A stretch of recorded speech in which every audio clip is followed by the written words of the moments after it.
Yo, it's your street reporter, Yafeuh Balogun, back at you one more time, yet again. I got a panel here, y'all. We got a panel set up with some very interesting people. We're going to basically be discussing what's the difference between Ifa and Lucumi. Um, and without further ado, I got some very prestigious guests here. I want them to sort of introduce themselves. And you know me, I'm Yafeuh Balogun, street reporter. And brother, please introduce yourself and keep the ball rolling. How y'all doing today? Or should I say Alafia Bubule Wanko Bauni Showa Dada. I am country black guy.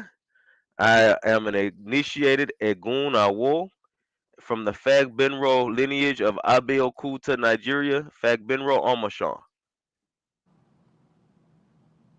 Okay, I passed the baton to Eleda. Hi, Alafia. This is Eleda. Yafeuh, Shango, and well, I am here with my friend Asabi. Alafia. I say very little in real life too, so. Gotcha. Okay, okay. Gotcha. Well, I just wanted, and first of all, let me thank you all for taking the time out. I know it's kind of caught you guys off guard. Thank you for joining on. Just want to be able to kind of teach people, and that people that would not ordinarily come in contact with this information, and some that are receiving this information currently. We appreciate for that. But I wanted to ask a question here. What is the difference between Ifa and Lucumi? I want to know the difference, between those Well, brother, traditions. me in particular, I'm not initiated into Ifa or Lakumi. I'm initiated into Egungun. That's a whole separate tradition. So I'm gonna leave this question for my sister Aleta. Aleta is initiated into Lukumi, and her friend Asabi, she works with Lukumi as well. So maybe they could be able to shine some light on that for us. Now, for me, I've noticed a few differences um, with Lukumi being more Orisha-based tradition versus Ifa, which is working strictly with, of course, it's going to be with Rumila, and that's primarily their main focus. Two separate traditions, but they do work together, go hand in hand. You do have your Babalawos that are assisting, let's say, Orisha priests, and so they do come together and kind of hold hands during the ceremony to get different parts done, but they're completely separate individual traditions in themselves. So we do have everything that's kind of streaming from Nigeria and then the culture there. But Orumila is going to be that Ifa, the Odus, the divination system, and they kind of cast with Okwele chains. But with, for example, Orisha priests, they'll do something else, maybe Marine de Lagoon, or they'll cast or divinate with the shells. So it's kind of different. Now you do have some overlapping parts where you do have Orisha priests that move on and to get initiated into Ifa, and so they're kind of two-headed or dual-hand at that time. And most of the time, when you're going into Ifa, this is when you're receiving your second hand and your complete destiny. So you would basically know your outline path, which you came from Olarum with, as far as your destiny. Now you can get a hand of Ifa even just um, on an individual basis. So you're not fully initiated into EFON, but you do have some kind of knowledge of what your destiny is gearing towards. You might not know all of it, but the hand of EFON ceremony is something that you can get even if you practice Lukumi. And you'll see most people wearing their E-days on their left hand to kind of indicate which one between. You'll see color differences, the yellows and green versus the browns and green. And that's just the different lineages that have given them to you. Okay, okay. So, so getting initiated into Lukumi, the first step is kind of, I guess, on the Yoruba standpoint, as far as the E5 standpoint, they would call them Olorishas. So you basically become an Olorisha before being initiated into full blown E5 as Yeah, a priest or priestess of Orumila.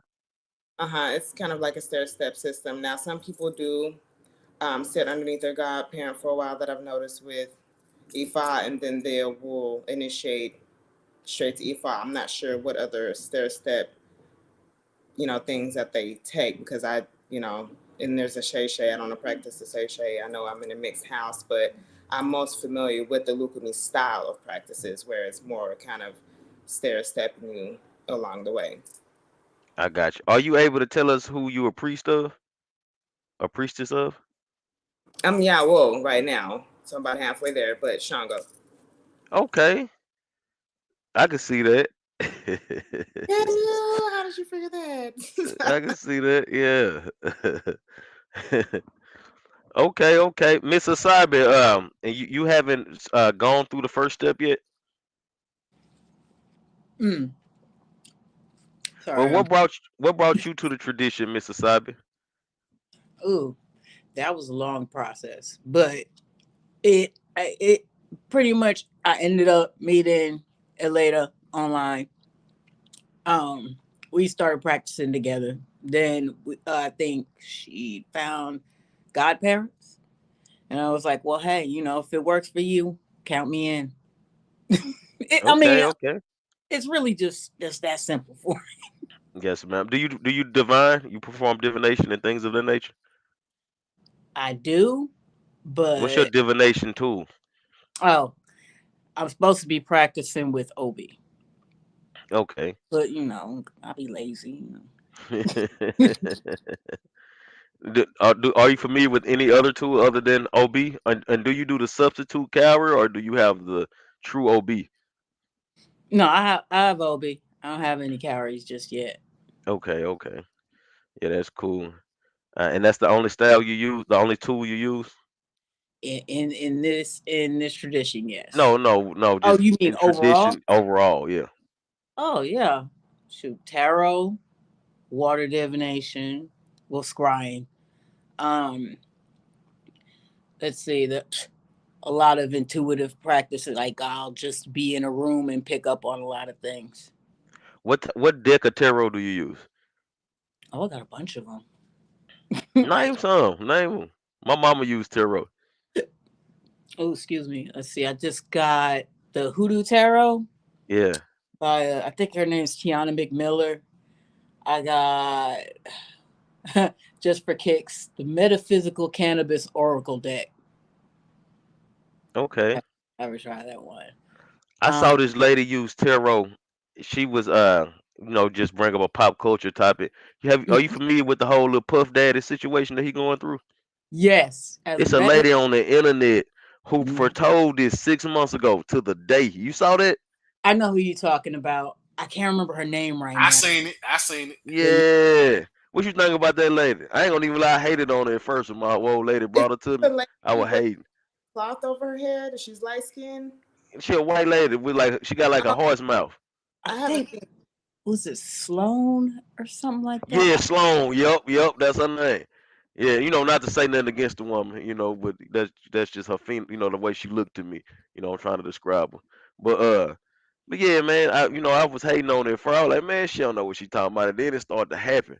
I was like, oh, okay, she really the one the Lord chose over there. Straight up. For real. But yeah, her tarot The on day, deck, man. accurate to the day you saw it, and this is what fell out. What did you say? You said she was accurate to the day. I haven't seen To it. the So day, yeah. So probably like in I forgot what day it was, but she was like around November the 15th. We're gonna find out some stuff about P Diddy, and some stuff is gonna be brought to the light. And that's the day that suit was filed against him, and everything like came out on her. And then she said that she saw Kim, whatever Kim last name is, Puff Daddy old baby mama that Oh, died. poor. Yeah, she said she saw Kim Porter standing in her room, and Kim Porter told her she had a cell phone that was hidden, and the cell phone was gonna come out shortly too. And now I just heard that Cassie found the cell phone and took it to the FBI. wow, she's good. Yeah, She she on on point. the interview.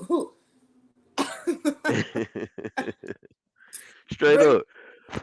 Cause I be hate. I went through a phase where I was hating on the tarot and all that because it's not traditional.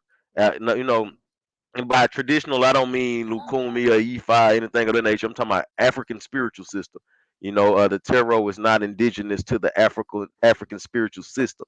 However, my mama used it. My daughter got a tarot deck. You know what I'm saying? And I've become a believer over the years because I've seen things that has been shown to me through that tarot deck that has come to pass. So when There's you a know, the creator. I think the creator of the Rider Waite deck is a black woman, last name Coleman. yeah, So yeah, I'm gonna count her in there with that. She did her big one. She ain't as yeah, big, but she did her big one. And we also okay. have Bones. I don't do those though. I throw bones. My mama taught me to throw them. And he's accurate. I got a reading from him back in 2017. Yeah, I don't remember.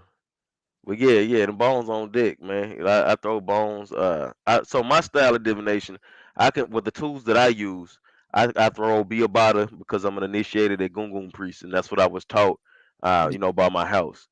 Um, I also have bones from my actual mother taught me that from her mama. It was passed down to us.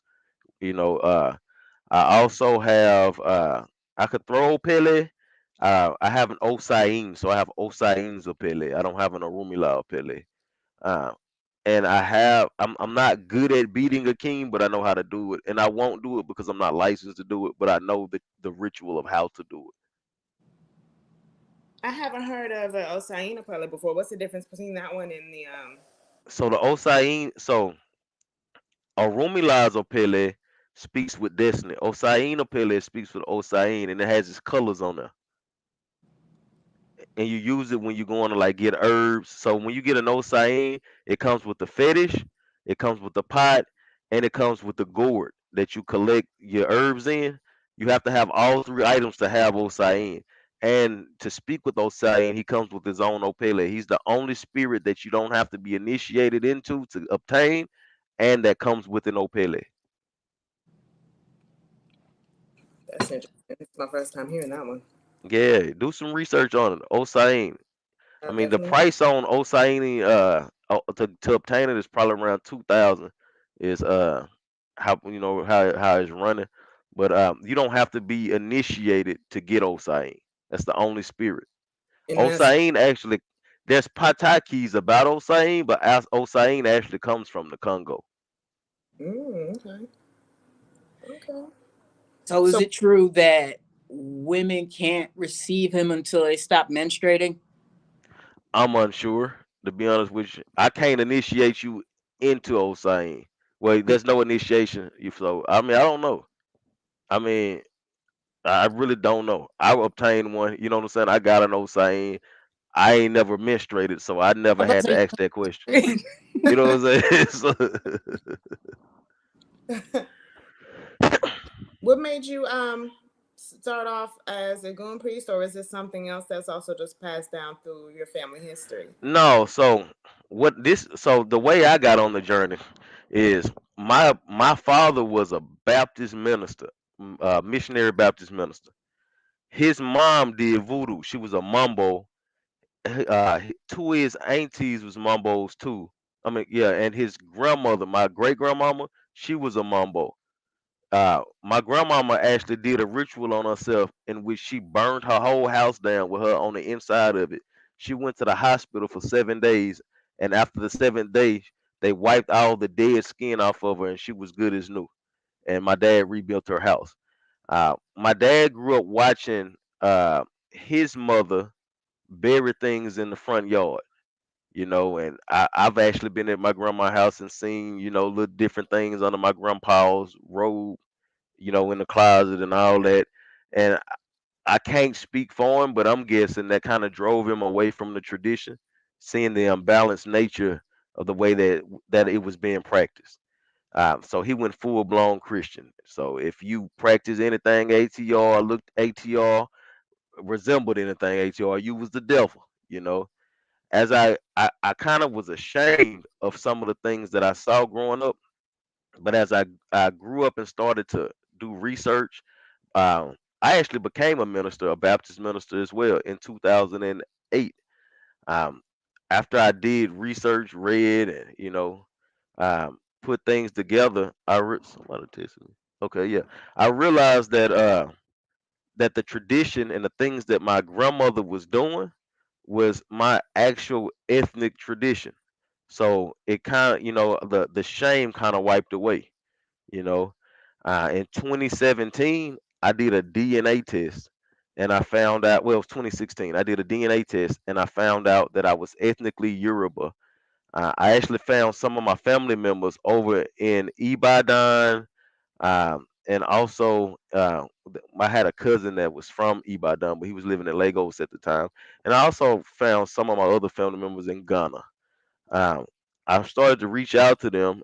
I invited my family members from Ibadan here in 2018. They came and lived with us from November of 2018 to January of 2019. And during that time, we immersed ourselves in our culture. Uh, what is that? Okay, yeah, there's a light that just came under my bedroom door. That's tight. But yeah, I immersed myself in our culture. We, ate all the food, learned the languages, and all of that. Um, I during that time, I had met a Babalawo here in Dallas, and that Babalawo kind of steered me in the right direction of spiritual practices, and how everything went in regards to the Egungun side of venerating your ancestors as an Egunawo. So I was initiated through him. He was a representative at the time of Fagbenro Amashan. So that's how I became abreast of that lineage.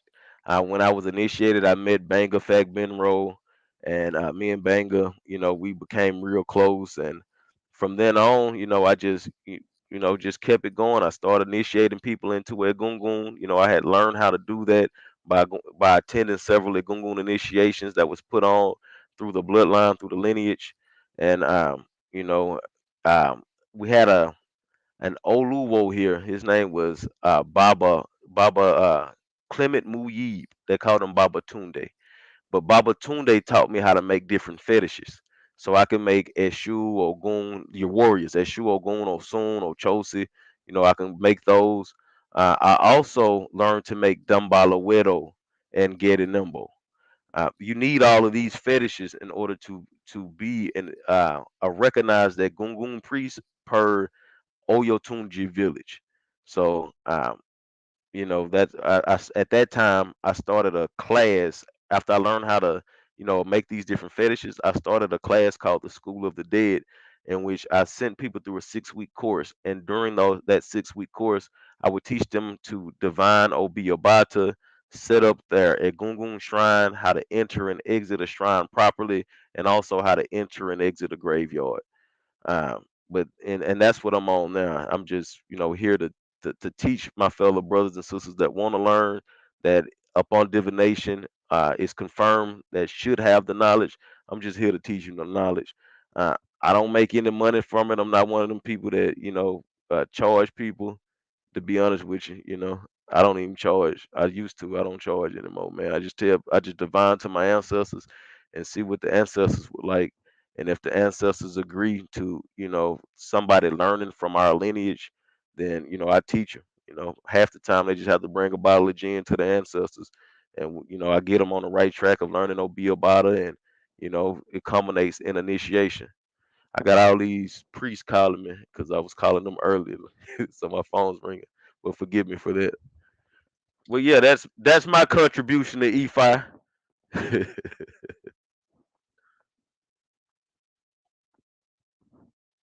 And I have the same question to pose to the host. Forgive me, I didn't quite catch how to pronounce your name. Yeah, my name is Yafeuh. No, I'm just a brand new baby to this walk, essentially. So I'm just learning from CBG. I call him CBG because that's a little bit easier.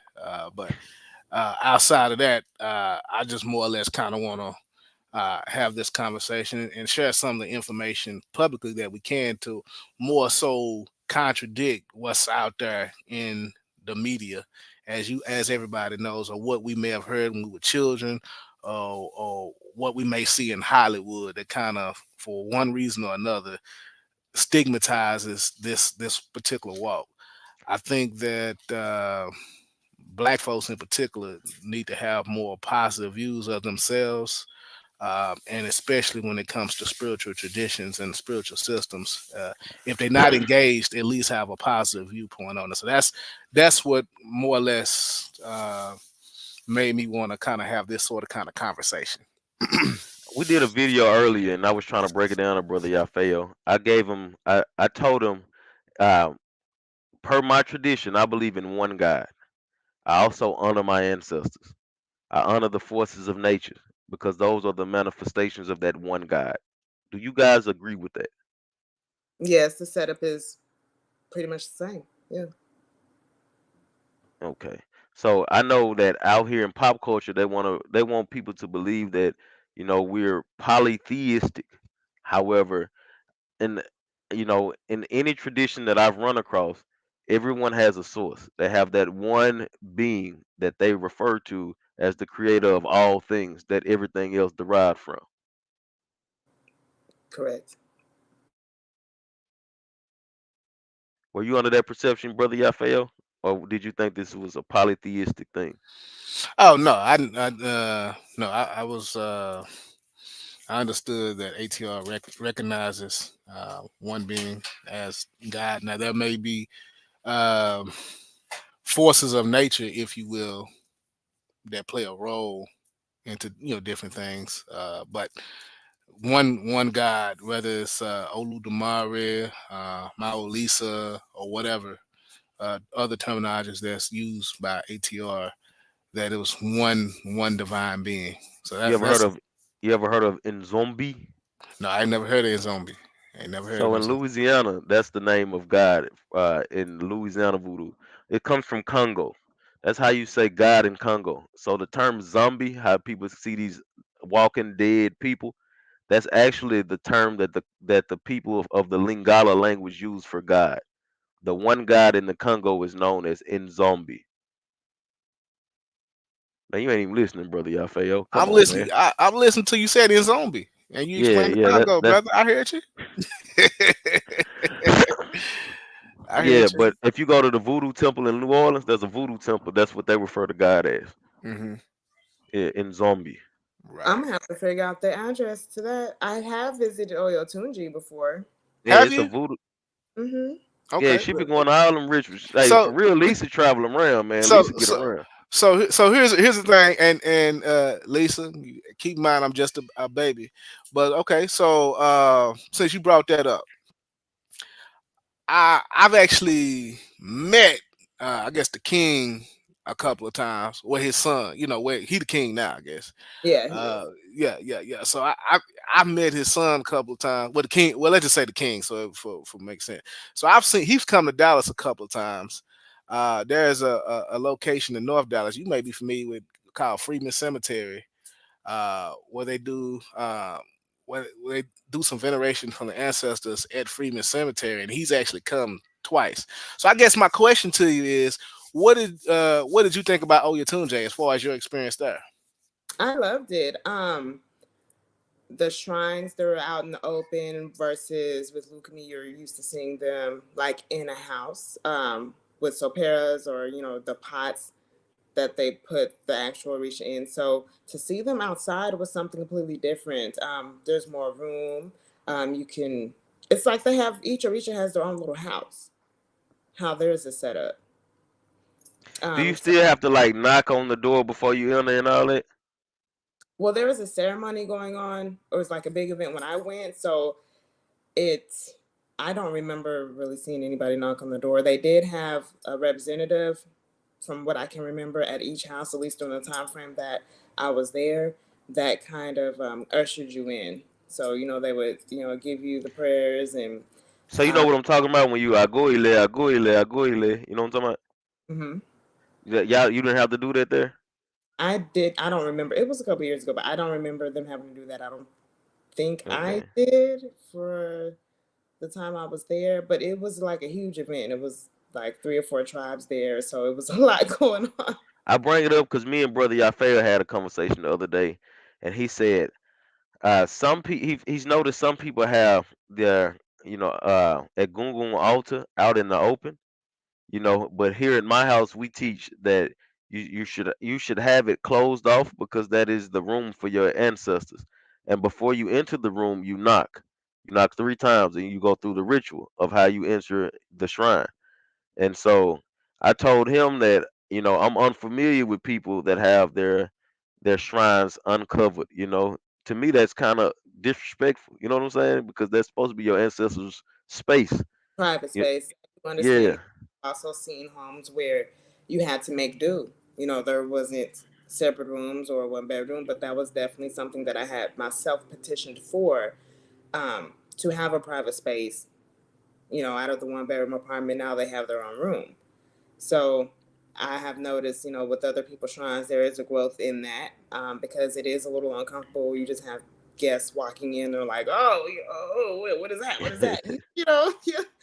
If you hadn't had time to fully explain all of that, if they hadn't, already mentioned the culture, it's a little different when you'll have your regular family versus your spiritual family come over. So usually when I have, especially if the maintenance man or somebody like that comes in, Hmm. um, like I'm at a position now where I can close my door so they're not being disturbed. So I that's would tell people to put up a curtain or a sheet, and to knock on the wall.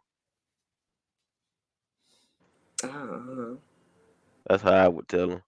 But like brother Yafeuh say, he's been in some establishment that just got Egungun shrines and different shrines out in the open. I don't not. I mean, it's to each their own. I mean, if the way you practice and work for you, if you got your shrine outside and everybody could see it, if it's working for you, it's working. Nobody should be able to tell you anything different. It's just, traditionally here at my house we do things different. I was taught different, so I'm gonna have a whole different stance about it. From my elders and people I look to up to. They've given me a different type of outlook on that situation.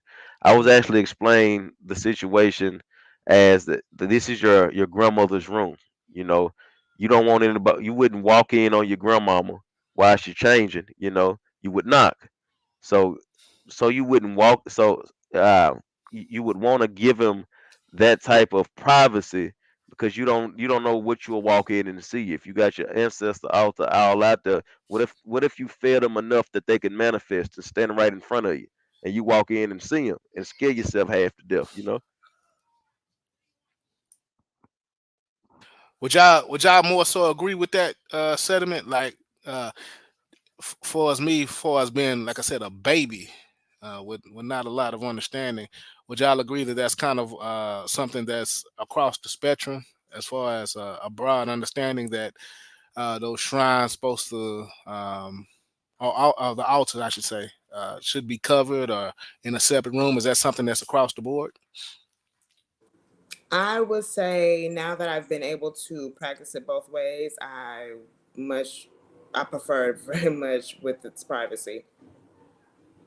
So if you're able to set it up like that from the beginning, then I would move in that direction.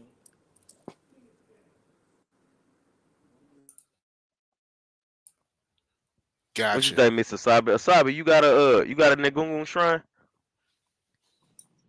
Oh yeah, they got the whole front room. Okay, But okay. see, I'll tell them, I need privacy. So I'm gonna close the door and y'all can be in here getting rowdy. Okay.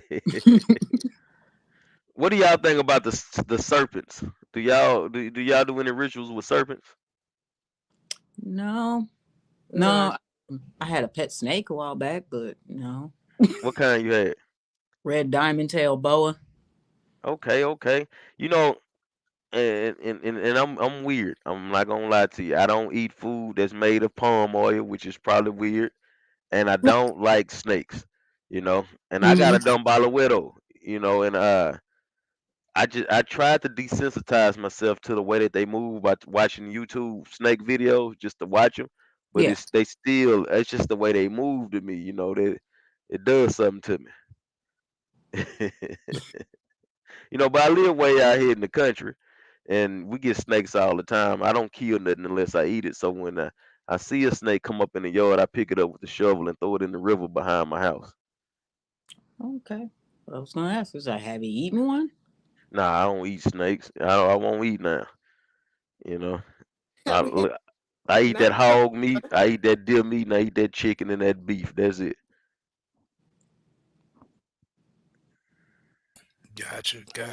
But I don't know if we clearly answered this question. I want to answer this question before we exit. Like the difference between Ifa and Lakumi. And I know she kind of gave us. Um, So E5 Go is ahead. There you go. the tradition of destiny, the tradition of Orumila. Okay. Uh, from what I can understand, Lukumi starts you out as an Olorisha, basically. You're a Orisha priest. Is that correct, Aletta? yeah, you would be an Orisha priest, but Ifa and Orisha work together, but they're completely different. It's like having a left and a right hand. Two different, systems, but they've kind of developed over time together. Of course, Ifa was starting, you go through the slave trade, and we have to make what was due, and things. I hate to call it a mutation because it has a negative content, but it evolves. That's what I would. I know y'all don't say Elboru, Elboye, Elbo Shishe. Y'all say Aboru, Aboye, Abo Shishe. Is that correct? Yeah. It it Akbo Atoe Wari it, Wofun. it fast enough. It all sounds the same to me. You gotta say it fast enough. Because at the same time, you're learning a whole different language too. So a lot of us who were American born, we're like, "Boru boy, boy, you know, Yeah, I told over you a phone." Like it takes some time because most of us is Southern, so you're like you got the Southern twang and speaking a whole other language. So but it yeah. takes some time and some learning to get used And to. and that's a great feat that the Cubans did right there.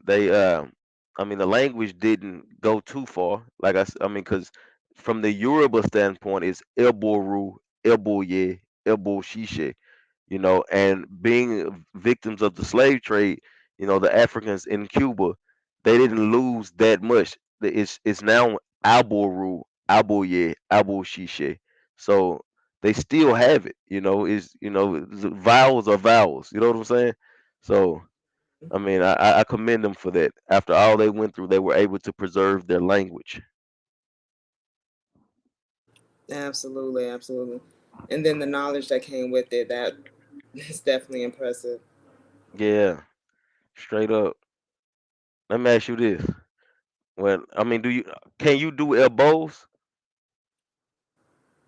We do it both here in Lucami. Is that what you're asking, or me No, I'm saying, personally? do you do them? Being initiated into Lucumi and not E5, like, are you able to do elbows? Yeah, once you get to the certain point, because like I said, it's you have your processes that you go through. Yeah, Okay, okay, that's cool. That's real. I mean, I know you probably couldn't get in all that because I can't get all in all that, but the way we do our elbows, we have different chants and things. I wonder if they are closely similar, but we're not gonna talk about that on here. right. Straight. That was up, man. Yeah, Mr. Sabi, so when you divine you say what's your favorite medium to use? Your favorite tool to use for divination? Just being in a room. Okay, so it's like That's my favorite one. Now, okay, yes, okay, We I like to call it people watching, but I mean, I would give that credit to. She's a really good medium too. okay, okay. So we just gotta stand somewhere and we're like, "Oh, do you hear that? That's Ooh." what's up. Do you have any like gifts? Like, can you hear the dead or see them, Mr. Sabi? yes, if they want me to, because it's Okay. kind of all over the place. But I So I got have the a gift place. of hearing. I can hear them, but I can't see them. Yeah. Sometimes I'll see them. Okay. Sometimes I'll hear them. Sometimes I'll smell something. Ooh. I used to be a little boy in my room sleep, and I used to hear people say, "Daddy, Daddy, hey, Daddy, Daddy." I used to be scared. I ain't gonna even straight up. Yeah, I used to be scared. I've grown to embrace that though. You know, I remember like a couple years ago, it was I think it was Saudi Arabia. the king or president or whatever they got over there gassed a whole bunch of people. I didn't even know what happened. But that night I went to sleep, there was a little boy in my dream. He said, "Wanna play?" And his mama was standing behind him. He ran towards me. And as soon as he ran towards me, I rebuked him and I woke up. Oof. And then I turned the TV on and found out, oh, they just gassed a bunch of people in Saudi Arabia. Oh wow. Yeah, it was crazy. Yeah. I've Mm-mm. seen a lot of stuff. I have visions. I saw 9/11 before it happened. Like I saw a big explosion and I saw the numbers in the background. I didn't know what it was. I didn't know what to make of it. So you familiar with Galveston at all? Talking about the talking about Galveston, Texas. Yeah. I mean, I know that's where the Juneteenth started. Okay. They have a bank there.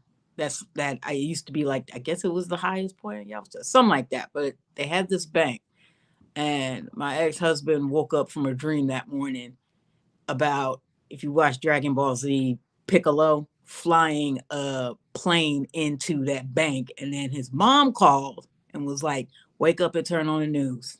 First tower was hit. So I get what you're talking about. You watch Dragon Ball Z? Oh yeah, How old are you? 46. How you watching Dragon Ball Z? I used to watch that as a kid. I watched. I used to videotape them and all that. Actually, my oldest son turned me on to it. Okay, He okay, It was something he would watch with my little brother while I was at okay. work. Yeah, So, that's what's up. every day at the same time, he'd be like, "Dragon Ball Z's coming on." And I'm like, "Well, what is this you're talking about?" I sat down and watched it. I'm like, "Yeah, I'm Yeah, hooked." I used to want to be King Piccolo. That's who I wanted to be. That was up. Aletta, do you have that gift of visions? I do most of the time. It's a quick flash, like in front of my face, and sometimes it does move too fast. If I'm doing divination for somebody, a lot of the hearing kicks in, and I would say that's probably one of the strongest. Now, as far as seeing, just outright seeing somebody in front of my face, that one I haven't gotten. They're probably like, "You too scary. You ain't gonna, you're not gonna like that one." But as far as the most recent one, being at different places, you'll feel the spirit get out of somebody, and like, for example, somebody's getting mounted, and the spirits will bounce between different bodies at the event, and I've been able to see it go from person to person and feel the heat when it goes by, because it won't latch on to me, but it'll pass me a lot of the times. So it's almost like, are you just looking for a suitable host to deliver the message, or what? I guess I can't take it too serious, or not to say that it's fake, but it's just like I'm too goofy, and they were like, "Nah, she gonna laugh the whole time. She ain't gonna get the message out. Oh, She you gonna ain't laugh." never caught the Holy Ghost? I have not been mounted to caught the Holy Ghost or anything like that. They pass me by, and I can feel the heat as they go to the person next to me, for example, and then they, catch and deliver said message. But I was like, oh, That's okay. another thing too. The Southern Black Baptist Church looks a lot like a voodoo ceremony. It Straight up. does. That's what Hmm. really makes me laugh about it, because even the Yeah. high set up with the one God, and even God and his angels, I feel like is syncs right up with even Catholics. You have their saints, Orisha, you have Olodumare, you have the Orisha. So it's like Big G God, and then you have his crew, his helpers, His like homeboy. the homies, you know, the 12 Straight up. disciples we had, it's really, but this is also what I noticed with just functioning with people. There's normally one person that's, well, I guess say the mastermind, and then you just have everyone with their individual gifts that's kind of clicked up. It's how you pick your friends too. You all kind of balance each other out, or balance off each other, and kind of move as a unit, which is kind of, I feel, the same way God disperses his energy between people. Like we all match up and link up with some kind of personality trait, quirk, or whatever you want to, but we all mesh at the end, and that's going to be our subgroup, but also will turn into different clans. Whether you have the rivals, you got the ops, Yeah. there's some clan, this bloodline don't like that bloodline, and it's war from there. But Yeah. I feel like it all has the same imagery. If we were to make this a flow chart, Yeah, we need for to get out of that. At the temple at Abomey, in Benin, that whole temple was made out of the blood of Yoruba people. The people from Dahomey was at war with the Yoruba people, and they constructed the mortar for the temple out of sacrificed Yoruba people. so You you know could that. sight. Not that Yeah, my whole ancestors, you made the cement out of their blood. It's on sight. I'm gonna feel some kind of way if I step on your land. I'm gonna be upset yeah, and yeah. not. But that's again, that type of thing deters people from wanting to practice a religion such as this, because of the sometimes people practice it not in balance. You know what I'm saying? That's not a balanced way of practicing this religion.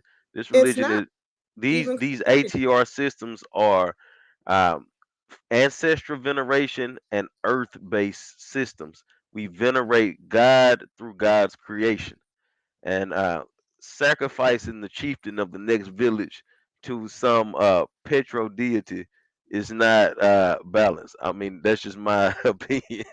But everything I think that you can do in balance or out of balance. Because even Christianity, they're like, oh, this is supposed to be the main standard, but y'all went to other people's countries and just wreaked havoc in the name of 100.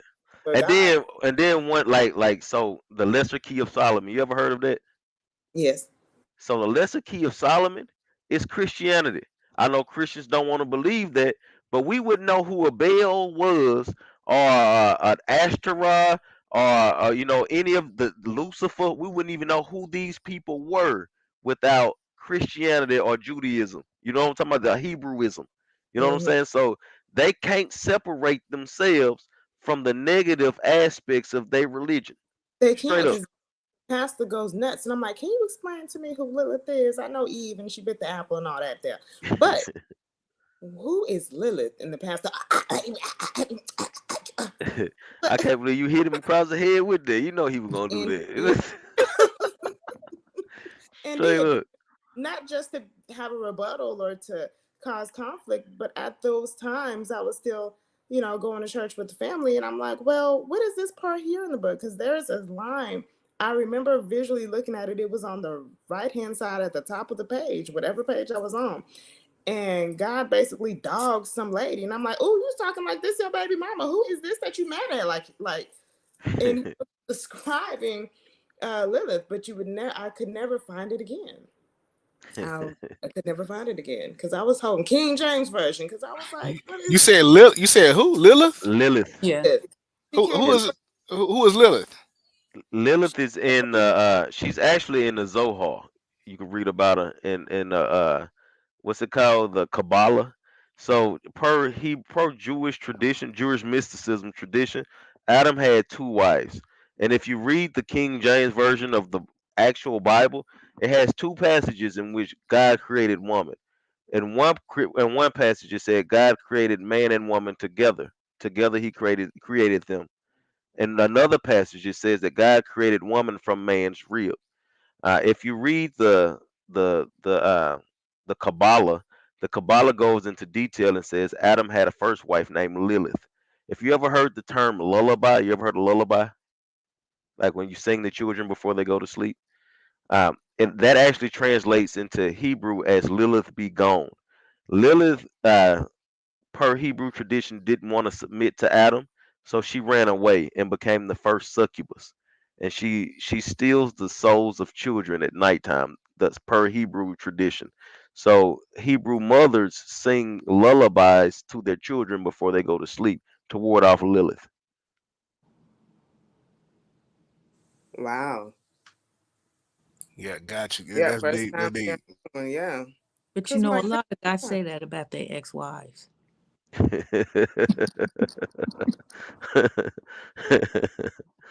Yeah, man, it be like that. Straight up. And I've But yeah, always wanted to know why. Well, not why the devil's so bad, but he was just the fallen angel. I'm like, what did you do to get kicked out club heaven? well, if you read the, if you like, because I used to be a minister. You know what I'm saying? If you read the Bible, there's nothing bad that goes on that God don't approve of. God creates the goodness and the badness in the world. God created the devil. There's a passage in First Kings, I think it's the 19th chapter, the 21st or 22nd verse, starting, and it says that God was sitting amongst the host of heavens, and he said, "Who will go down to Raymond Gilead that Ahab may fall?" So, just the backstory: Ahab was a king that God was displeased with, so God wanted to take him out the game. So when God said that, it said some angels on the left were speaking and some on the right were speaking. But a spirit stood in front of the Lord and said, "I'll go." And God said, "Wherewith?" And the spirit told God, "I will become a lying tongue on the mouth of his prophets." And God said, "Go and you will prevail." So that spirit went down into King Ahab's prophets and had them lie to Ahab and tell him that he would win the battle of Ramoth Gilead. When Ahab went to the battle, he got his head chopped off. So in Christianity, Christians say that God hates a liar. You should not bear false witness. Now, if you're not supposed to lie, and if God hates a liar, those prophets didn't have an opportunity not to lie because God sent a spirit into them to lie. Set them up. So, how can you defeat God? In order not to lie, they would have to defeat God and make God a liar because God told that spirit that you will prevail. I'm going to send you down here into these prophets and you will prevail. So, if the prophets had not lied, that would have made God a liar. Sound like a So, it's lose. a lose-lose situation, you know. And there's several instances like that throughout, Hebrew Bible, the Christian Bible. But we must not lose sight of this is just Hebrew tribal tradition. That's all. Just like the Hebrew tribe has a tradition, my tribe has a tradition. Everybody's tribe has a tradition, you know. Everybody, God revealed itself to everybody on the planet at one time or another. And we have records of how God revealed itself. Oh, another childhood question since we have a pastor on the line. The red text in the Bible is what the God, from what I remember, is God speaking to himself or It's is Jesus talking. Jesus talking? Yeah. When you see the red, that's what Jesus said. And who was there to notate and to document these his apostles were there or That's what they say. They say that the apostles were there. However, we got Matthew, Mark, Luke, and John. Now, John was an apostle. Matthew was an apostle. I don't think Luke was, and I don't believe Mark was either. Was they? I'm not sure, but I know Luke wasn't. Luke was a doctor, and I think the whole last verse, like the last chapter of Luke, I think half of that chapter was made up out of thin air, like around the time Constantine put the Bible together and gave his people Christianity.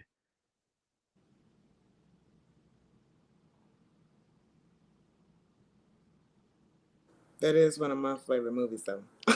But the time of the Marvel character Constantine, Yeah. I feel like I'm Papa Midnight. I really do. I mess with everybody, and and everybody respect me and won't brawl at my house. Right on. That was up. Well, brother Yafeuh, did you get a good show?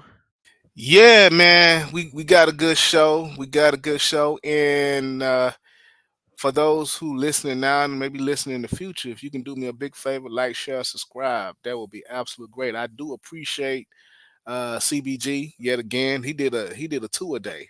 We appreciate you, CBG. Asabi and Eleda. Forgive me if I correct me if I mispronounced that. In a No, way that. I did good. I did You good. did good. You did good. I won't cut Okay. your head off today. You did Don't good. cut it out. Don't cut it out. So She we ain't gonna put appreciate. you in the pot. She ain't gonna put me in the pot. That's the most Nah. important thing. So we appreciate you all taking the time out on the first day of the Gregorian calendar. So we appreciate you for joining us in this conversation. This information you shared is very productive, and we thank you for that. Any closing thoughts, country black? Since you, I just want to thank my sister Aletta, for coming here and bringing Sister Asabi here to interact with us and talk. I had a good time speaking with y'all and learning the perspective of Lucumi today. And I wish you guys well in your spiritual journeys. Oh, thank you. Thank you for the invite. all right, peace, power, and prosperity. All right, hold on.